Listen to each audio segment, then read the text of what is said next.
Hello, and welcome to Reads. That's short for really exciting and delightful stories.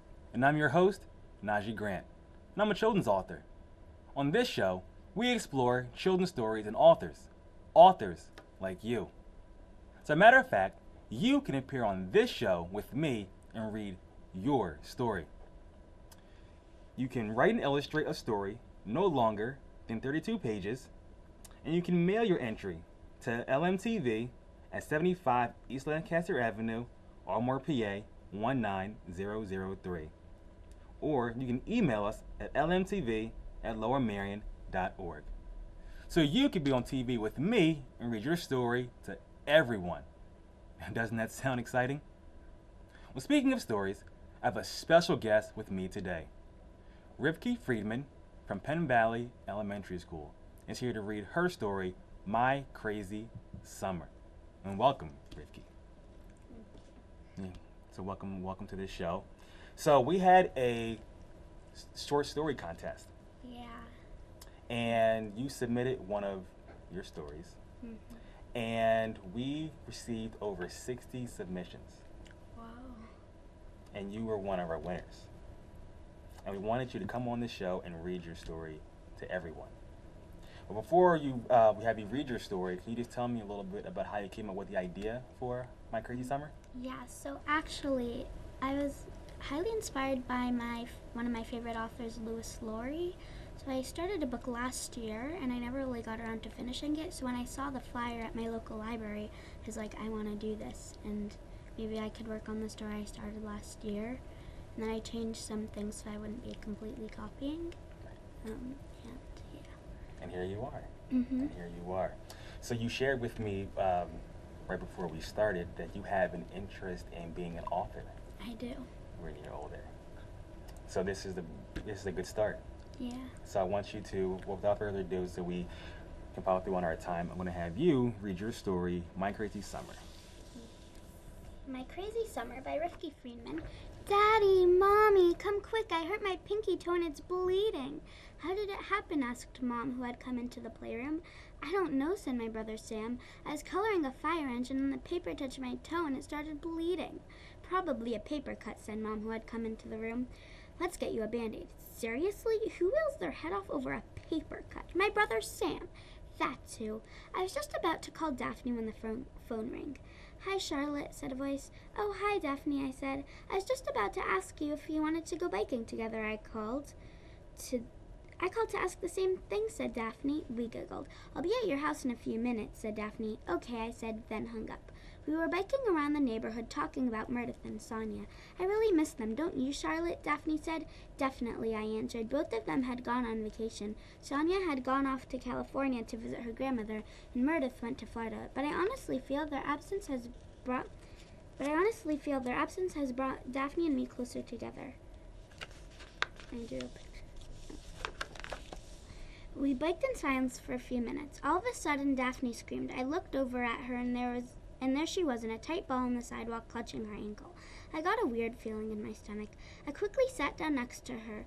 What happened? I asked. My bike tipped over and I fell off, said Daphne in a low voice. I sat there and wondered what to do. My choices were 1. Walk her home. Would I have to carry her? 2. Go to the closest house and ask for help. They were complete strangers. 3. Wait till one of our mothers drove by. Who knew how long that would be? Then bingo, I remembered I had a phone, so I quickly called Daphne's mom. Hello, said a voice. Hi, I answered. This is Charlotte. Oh, hi, Charlotte. Is everything okay? Asked Daphne's mom. Well, not really, I said, and told her exactly what happened in the last 10 minutes. You were very brave and knew exactly what to do, Charlotte, said Daphne's mom when I had finished. I'll be over in a moment. While I was waiting, I talked to Daphne, reassuring her it would be okay, but I wished I believed what I was saying. Finally, after what seemed like hours, Daphne's mom came and took Daphne to the hospital. The first thing I did when I got home was take out a piece of paper and write, Dear Meredith, today I went biking with Daphne and she fell off her bike. I know it's not my fault, but part of me feels responsible because I was with her. There was a knock on the door. Come in, I called. Charlotte, dear, it was Mom. I heard what happened to Daphne. You were very brave and knew exactly what to do. That's exactly what Daphne's mom said, I answered. Well, dinner's ready, said Mom, getting ready to leave the room. As I followed her downstairs, Sam looked very worried. What's wrong? I asked him. You don't want to know, he answered. Oh no, he made some kind of trouble. My mom had overheard us. Sam, she said in a stern voice, what did you do? When you were mushing the meat to make meatballs for supper, you asked if I wanted to turn mushing. I said I did not want to turn, but then I changed my mind. Then you went up to Charlotte's room and I mushed them, except that I jumped on them also. Sam, you didn't, I wailed. Now let's go down and look. It may not be all that bad, said Mom calmly. But when we went downstairs and into the kitchen, this is what we saw. 1. Meat tracks all over the kitchen. 2. Sam's sneakers with meat all over them. 3. A big bowl of meat with dirt all over it. Just then Dad came in. Sorry I'm late, but he stopped and looked at our gloomy faces. Then he looked at the mess, then at Sam. Then he understood. Well, buddy, you picked a good night to do that, he finally said. Why? Sam looked up hopefully. Because everyone at my office is invited to a party and may bring their family with them. For a second, everyone was too excited to speak. Finally, Mom said, That's wonderful, sweetie. Then she turned to me and said, Charlotte, go change into your best clothes. Okay, I said and hurried out of the room. I couldn't decide between a dark red velvet maxi with red diamonds on it or a bright pink layered shirt with a matching straight skirt. I finally decided on the dress. Okay, I thought, time for jewelry. I opened my drawer and picked out a diamond necklace and a matching bracelet. Finally, I opened my closet once more and took out a beautiful pair of silver shoes with diamonds at the front, and the best part, they had heels. Charlotte, are you ready to go yet? Called Mom. In a minute, I called back as I remembered to put on my earrings. Since I was in a rush, I just grabbed them without knowing which pair of earrings they were. Mom and Dad were already waiting in the car as I sat down and realized I'd chosen earrings with birds on them. Cute, but not for an important party. Be back in a second, I called. I ran inside and came back with a pair of ruby earrings. Charlotte, those are my earrings, said Mom. But Mom, I wailed, these earrings match perfectly. Charlotte, said Mom, it's not up for discussion. Go upstairs and put on new earrings. I knew I wasn't going to win this argument. Slowly, I trudged upstairs and changed into silver sparkly earrings. As I entered the car for the millionth time, I patted at Mom for good measure. Mom just smiled back cheerfully. Sometimes that woman drives me crazy. As Dad was looking for a spot, Sam and I looked up at the building. It was huge. It was a light gray color with at least 20 floors. Sam and I couldn't stop looking at it. Dad parked and we got out of the car. A man in a red uniform opened a huge gold door for us. We smiled at him and Mom said thank you. Inside was even better. There were chandeliers everywhere. There was a soft red carpet that made me feel like a queen. Another man in a red uniform held open another door that led us to a huge party hall. There was a huge table with satin white tablecloth. On it there were huge bouquets of expensive-looking flowers. I feel like a princess, I murmured. There were glass cups filled with wine. Is that what your work looks like every day? Asked Sam. No, Sam, I wish it was, though, replied my father. There were a lot of couples dancing to the music that was playing. Shall we? Asked Dad. I'd be delighted, answered Mom. They laughed and then started to dance together, dancing away and away, blending in with everyone else. I wish I could be as graceful as them, I thought wistfully. Sam and I started to walk around and look more closely. After the music ended, we went to find Mom and Dad. We followed everyone else to the table and sat down. A lady and her husband were walking by. Dad must have recognized them because he said hello and introduced us. This is my family, he said to them. Very nice to meet you, said the man. This is my wife, he added, nodding to the woman that was with him. For once I was a little shy. Hello, said Mom. Nice to meet you, Mrs.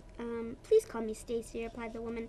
My husband works with your husband and I'm a model, said Stacy. Oh, how nice, said my mother. My name is Sarah. Shall we sit together? Asked Stacy's husband. Sure, said my dad.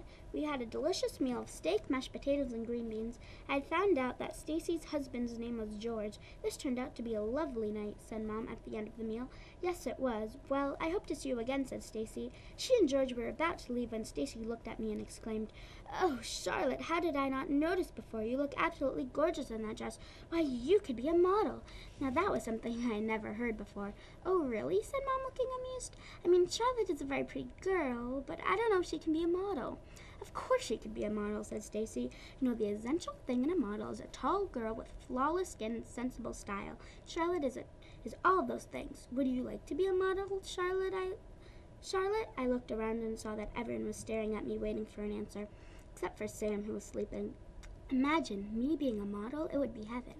I would love to be a model, but are you sure I could be one? I said. Well, said Stacy matter-of-factly, here's my business card. If you go to this address, they will give you a little test to see if you're good enough. Test? I asked. What type of test? They would just tell you to make some poses and look at you to see if you're good enough. Then they will send you a paper in the mail saying if you can be an official model, replied Stacy, clearly excited. Why not try it? Spoke up Dad. Oh, and here's the business card, said Stacy. Thank you very much, then, Mom. After goodbyes were said, we went home. 2 days later, the phone rang. Hello, I answered. Hi, Charlotte, it's Daphne. Daphne, I practically screamed. How are you? Did you break your ankle? Are you in a cast? It all came out in one breath. Whoa, Charlotte, slow down. Fractured my ankle and I'm in a cast and crutches. Are you okay? I asked. I'll be fine, Charlotte. Although it does mean we won't be able to go biking anymore. You could come to my house later today and sign my cast, said Daphne. Okay, I said. 1 hour later, I was knocking on the door of Daphne's house. How is Daphne always so calm, I wondered. Hello, Charlotte, said Daphne's mom as she opened the door. Hello, Mrs. Anderson, I said. Daphne has been expecting you. She's in her room, said Mrs. Anderson, reading my mind. I went down the hall to Daphne's room. Hi, Daphne, I said. Hey, Charlotte, answered Daphne. You want to watch a movie? Sure, I answered. My mom just got me this really good movie, said Daphne. Daphne and I watched this really good movie called My Girl. When it was over, Daphne and I chatted for a while about boys and stuff like that. After a few hours, I said goodbye to Daphne and headed home. By the time I got home, it was almost dinner time. Hi, Charlotte, my mother greeted me. How did it go at Daphne's? Good, I answered. Help me set the table, half-asked and half-stated Mom as she handed me 4 plates. As we sat at the table to eat dinner, Dad asked me if I had called the modeling place. I had completely forgotten about it. I'll call tomorrow, I told him. After dinner, a letter from Sonia came. Dear Charlotte, I'm so sorry to hear about Daphne's fall. Here's a picture of my grandmother and I in a national park in California. XOXO Sonia. There was a really cute picture of her with her grandmother. I really miss Sonia. Why did she have to go to California for the summer? As I was getting ready for bed, I got this tingling feel of excitement for calling this model place. Maybe I would even get to work with Stacy. I had a feeling this would be an interesting summer, and oh boy, was I ready. Well, sorry to interrupt you. You're very good so far. We have to take a break, but stay tuned and we'll have the exciting conclusion to My Crazy Summer after this.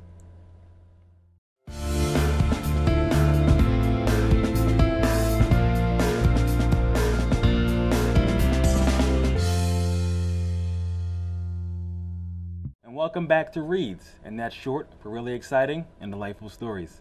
And we're here with Rivky Friedman, who's reading her story, My Crazy Summer. And now, let's hear the exciting conclusion. Hello, this is Charlotte Witter. I was recommended that I should have an appointment to be a model here. Oh, yes, Charlotte. We were told that you would call.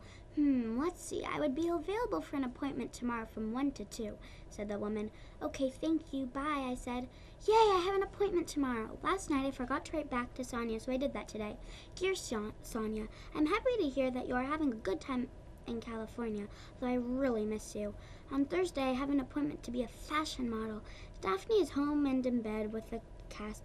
Have you heard from Meredith at all? She hasn't sent me a single letter this summer. XOXO Charlotte. Next, I decided to make a list of stuff that needs to get done before my appointment. Choose jewelry to wear to the appointment. Choose a hairstyle to wear to the appointment. Choose clothing to wear to the appointment. Visit Daphne and write a letter to Meredith. I decided to do everything from bottom to top, which meant first a letter to Meredith. Dear Meredith, how are you? I haven't heard from you all summer. I have a model appointment on Thursday. XOXO Charlotte. Tomorrow I would mail it. Next on my list was to visit Daphne, so I ran downstairs, asked my mom permission to go and walk to Daphne's house. I knocked on the door, and after a few minutes, when no one answered, I knocked again. And again. And again.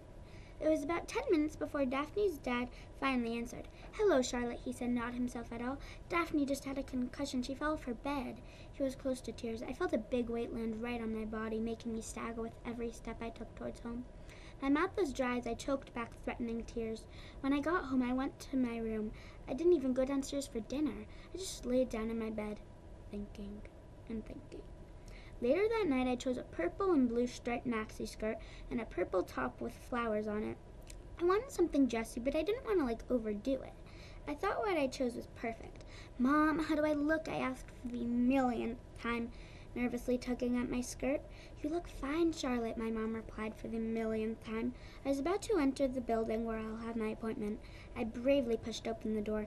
Mom came in with me. There were a bunch of girls around my age wearing similar clothing to what I was wearing. These girls must be here to have appointments.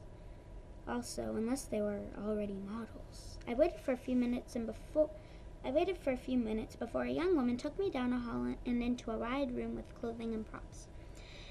"This is where we will ask you to do a few poses. Nothing to worry about," the woman smiled, trying to reassure me. "Uh-oh, I forgot to practice the poses that Stacy had taught me." "And turn," the woman said. "Huh? What was I supposed to do?" "And turn," the woman repeated, motioning for me to turn. Reluctantly, I turned around. "Sweetie, this is how you turn," the lady said. She turned around with her chin high, looking confident herself. I repeated her, trying to look as confident as she did. "Shoulders up, chin nice and high. Smile, sweetie. Good job," she would say as I did several poses. "Okay, 2-minute break," she said at last. "We're going to do all of them once more this time, and this time I can't give you any help." I went on to the water fountain and told Mom what was happening. "You'll do great," she had said. I felt really nervous. When I came back to the room, the woman was already waiting for me. "You ready?" she asked me. I wanted to scream in her face, "No!" But all I did was nod and say, "I'm ready." "Okay, great," she said. "Let's begin. And turn. And pose." I thought it would go on for forever. When I finally got home, I was absolutely exhausted. I was going to call Daphne when I remembered she was in the hospital. I decided to call Meredith, even though before she and Sonia left, we had all promised to just write to each other. Back then, we thought it would be fun, but now circumstances have definitely changed. When no one answered the phone, I called again, and again, and again. When no one picked up the fourth time, I didn't bother calling again. Sonia forgot to bring her phone, so I didn't call her. I was so bored the past few days, and there was nothing to do. Just then, I heard the mailman come. Maybe there was a letter for me. I went downstairs and saw there were 2 letters for me. The first one was from Meredith. I opened it and read, "Dear Charlotte, I'm having a lot of fun in Florida. I miss you, though. I made a new friend. Her name is Maya. She's super fun. We do everything together. Sorry I haven't been writing to you. I'm just super busy with Maya. Love, your friend Meredith." The next letter was from the fashion model appointment place. I crossed my fingers as I opened it with trembling fingers. 2. Charlotte Witter. "Charlotte Witter, although you did an outstanding job at your appointment, you unfortunately did not get the job. You'll have many opportunities in the future. From the fashion crew." No! That job was so important to me. "Come on," I told myself. "It's not like you should get the job. You were horrible at your appointment. What do you expect?" I was feeling really angry. I made a list of everything that made me angry. 1. One of my friends had a concussion. 2. One of my best friends had a new best friend in Florida. 3. One of my friends is off in California having the best time without me.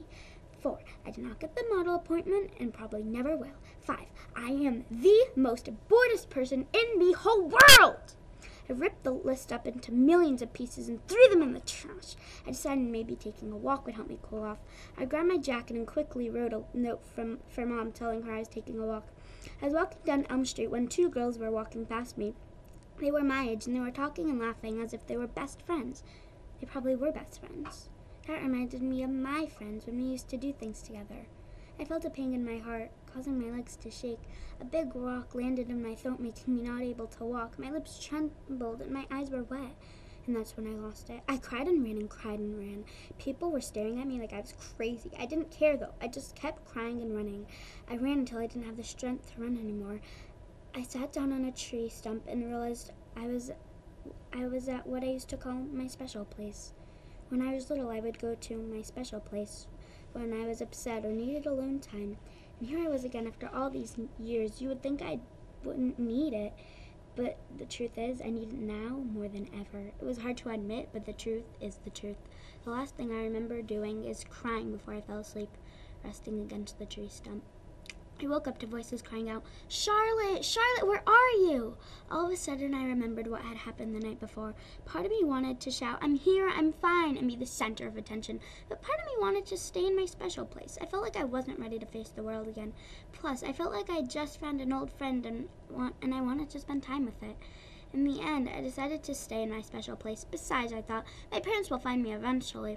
I was so exhausted that in a few minutes I was out cold again. When my parents finally found me, they woke me up and brought me home.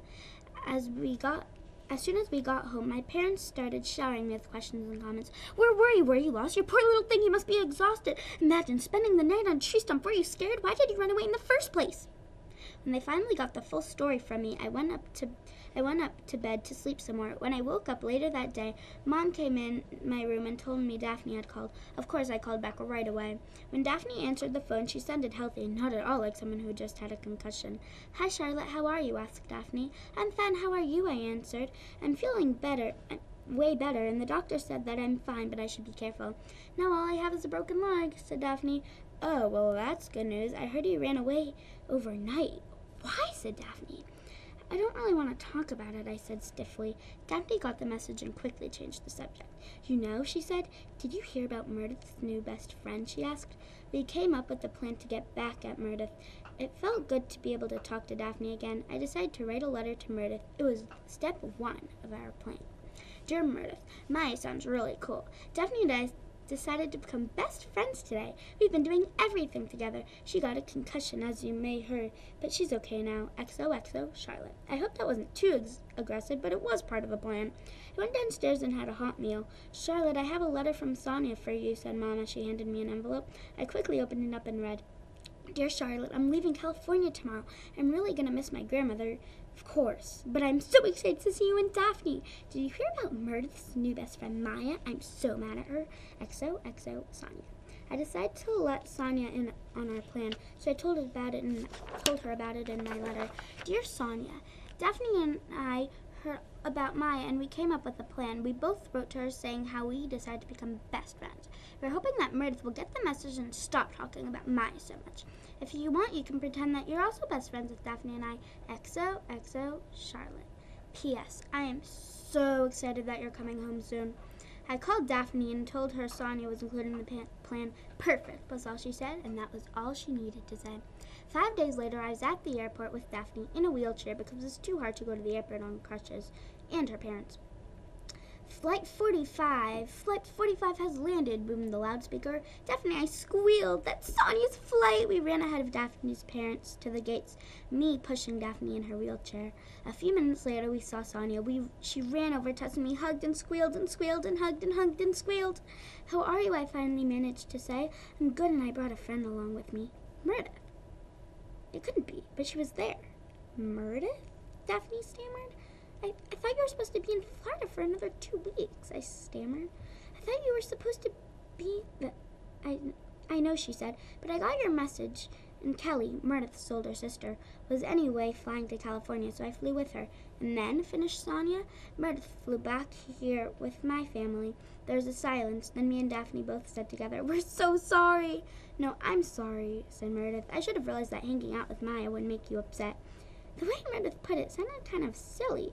Why couldn't she hang out with Maya anyway?